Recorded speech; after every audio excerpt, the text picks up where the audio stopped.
1 trillion economy का दावा कर रहे हैं और साथ ही साथ जो आपने आंकड़े दिए सिर्फ और सिर्फ विभागों के नाम रहे। उनको तथ्यों की जानकारी होनी चाहिए कि उत्तर प्रदेश ने $1 ट्रिलियन की इकोनॉमी बनाने के लक्ष्य को रखा है और भारत 3 नहीं बल्कि $5 ट्रिलियन की इकोनॉमी बनने के दिशा में अग्रसर हुआ है।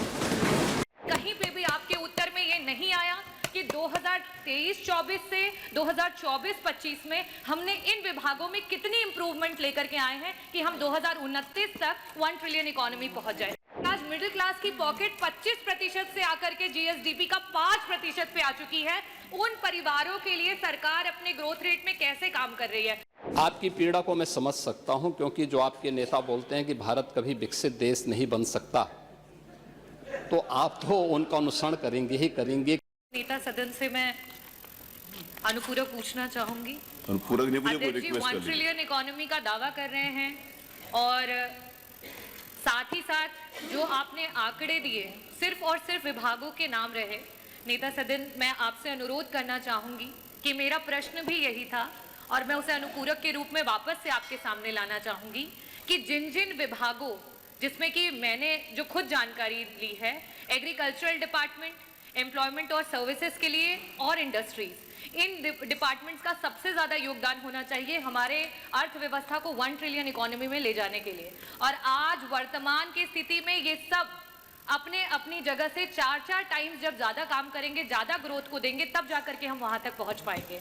लेकिन कहीं पे भी आपके उत्तर में ये नहीं आया कि 2023-24 से 2024-25 में हमने इन विभागों में कितनी इंप्रूवमेंट लेकर के आए हैं कि हम 2029 तक 1 ट्रिलियन इकोनॉमी पहुंच जाए। और साथ ही साथ नेता सदन, मैं आपसे अनुरोध करना चाहूंगी कि 1 ट्रिलियन इकोनॉमी की होड़ में जो हमारा मिडिल क्लास का पॉकेट है, और ये डेटा में आरबीआई का मैंने यहाँ पे रखा है कि आज मिडिल क्लास की पॉकेट 25% से आकर के जीएसडीपी का 5% पे आ चुकी है। उन परिवारों के लिए सरकार अपने ग्रोथ रेट में कैसे काम कर रही है? उस मिडिल क्लास को इसमें कैसे बचाएगी? बस ये 2 प्रश्न हैं, मैं अनुरोध करूंगी कि आप जवाब दें। मुझे लगता है उनको तथ्यों की जानकारी होनी चाहिए कि उत्तर प्रदेश ने $1 ट्रिलियन की इकोनॉमी बनाने के लक्ष्य को रखा है और भारत 3 नहीं बल्कि $5 ट्रिलियन की इकोनॉमी बनने के दिशा में अग्रसर हुआ है। आपकी पीड़ा को मैं समझ सकता हूं, क्योंकि जो आपके नेता बोलते हैं कि भारत कभी विकसित देश नहीं बन सकता, तो आप तो उनका अनुसरण करेंगे ही करेंगे कि उत्तर प्रदेश कभी $1 ट्रिलियन की इकोनॉमी नहीं बन सकता। ये वक्तव्य आपका अपनी पार्टी के अनुसार, समाजवादी पार्टी की मंशा के अनुरूप उपयुक्त ही है। लेकिन भारत आज दुनिया की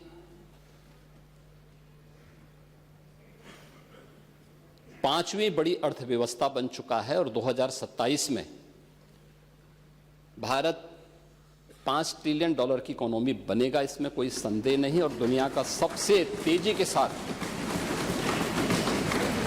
उभरती हुई अर्थव्यवस्था के रूप में, सर्वाधिक ग्रोथ रेट के साथ भारत आज दुनिया की एक बड़ी अर्थव्यवस्था के रूप में आगे बढ़ रहा है। और मुझे लगता है कि 140 करोड़ भारतवासियों को इस पर गौरव की अनुभूति होनी चाहिए।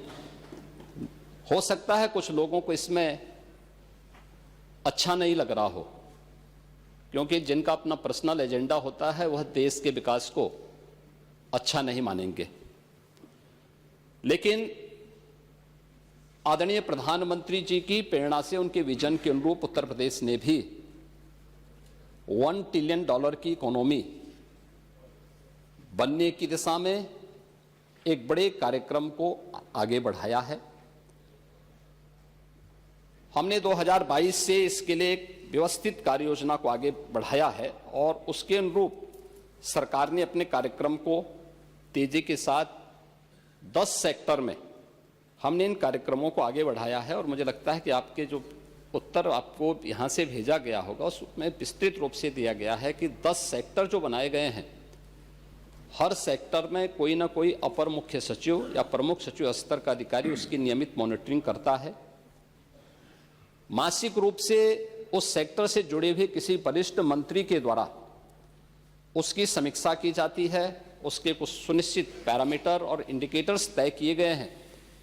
उनको अचीव करने के लिए और सीएम डैशबोर्ड के माध्यम से मासिक रूप से इसकी समीक्षा होती है। हर तीसरे महीने मैं स्वयं भी इसकी समीक्षा करता हूं और मुझे बताते हुए प्रसन्नता है कि पिछले 3 वर्ष के अंदर जो हमने टारगेट तय किए थे, हमने उसको सफलतापूर्वक प्राप्त किया है। इसी का परिणाम है कि जब हमारी सरकार आई थी, 12 लाख करोड़ की उत्तर प्रदेश की जो इकोनॉमी थी, इस वित्तीय वर्ष के अंत में वह 27.5 लाख करोड़ की इकोनॉमी बनकर के उभरेगी। और यह उन स्थितियों में जब हो रहा है जब पूरी दुनिया आर्थिक मंदी के दौर से इस देश दुनिया की वैश्विक महामारी कोरोना के बाद उस दौर से गुजरी थी।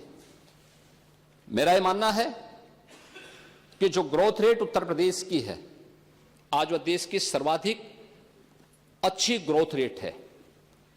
हमने जो 10 सेक्टर बनाए हैं, उस सेक्टर में अवस्थापना और औद्योगिक विकास का एक सेक्टर है, जिसमें अवस्थापना और औद्योगिक विकास का भी है, एमएसएमई भी है, इसके अलावा हथकरघा और वस्त्र उद्योग भी है, आईटी एंड इलेक्ट्रॉनिक्स भी है, सिविल एविएशन भी है, पीडब्ल्यूडी और एनआरआई से संबंधित ये सभी विभाग इस सेक्टर के अंतर्गत रखे गए हैं और जिसकी समीक्षा स्वयं यहां पर एपीसी के स्तर पर होती है। दूसरा सेक्टर है जो कृषि और कृषि से जुड़े हुए जितने भी उसके अन्य सहयोगी संस्थान हैं, ये सभी उसके अधीन लाए गए हैं। उद्यान है, खाद्य प्रसंस्करण है, रेशम विकास है, पशुधन है, डेयरी है, फिशरीज हैं, सिंचाई और जल संसाधन और कोऑपरेटिव को भी इसके साथ जोड़ा गया है। दूसरा सेक्टर ये रखा गया है।